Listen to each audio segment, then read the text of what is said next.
Magandang tanghali, kumusta po? Narito po ulit ang update natin para sa lagay ng ating panahon ngayong tanghali po ng September 3, 2023 na kung saan sa ngayon ay patuloy pa rin ang paglakas ng habagat na patuloy pa rin na hinahatak ng bagyong si Hana at saka po yung LPA. Si Hana po ay nagbabanta na natatama anumang oras mula ngayon dyan po sa may Taiwan at nagdudulot na ngayon ng masungit na panahon sa malaking bahagi po ng Taiwan at maging po sa may Batanes. At sa ngayon ay nakataas na po ang wind signal number 1 dyan po sa may Batanes at northern part ng Babuyan Islands dyan sa may Calayan Island at Babuyan Island.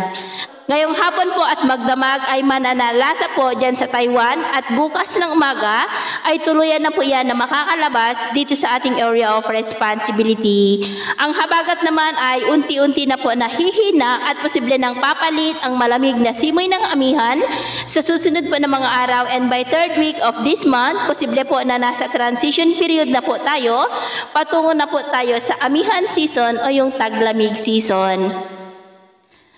At ito naman ay pinapakita ng forecast model natin pong ginagamit hanggang sa susunod na 2 linggo. Wala pa naman pong bagyo na namamataan na tatawid sa malaking bahagi ng ating bansa, pero posible pa rin ang pamumuo ng mga sama ng panahon at ang development ng may ito ang ating babantayan. At sa lagay ng ating panahon ngayong tanghali ay generally fair weather po, lalo na dyan sa Eastern Visayas at Mindanao, pero dahil sa habagat ay maulap pa rin ang kalangitan na may mga pulupulong pag-ulan sa Ilocos Region, ilang bahagi ng Cordillera, Central Luzon, Metro Manila, Calabarzon, Mimaropa, ilang bahagi ng Bicol Region, Western Visayas, ilang bahagi ng Samar Provinces at Zamboanga Peninsula. At sa susunod po ng mga oras ay patuloy pa rin ang maulap na kalangitan na may mga pulupulong pag-ulan sa mas malaking bahagi na po ng ating bansa. Kaya mag-ingat po tayo sa posibleng banta ng mga pagbaha at pagguho ng lupa, lalo na po sa kanlurang bahagi ng Luzon.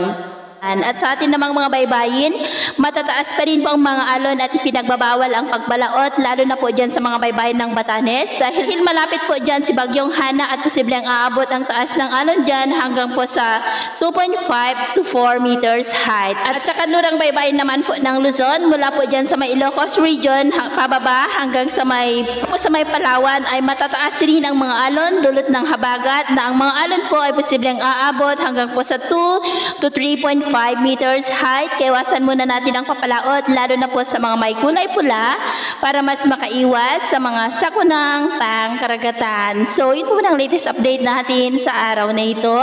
At ako po muli si James na nagsasabing sa kahit ang pagsubok po na darating sa ating buhay, wag po tayong mawawalan ng pag-asa. Thank you and God bless!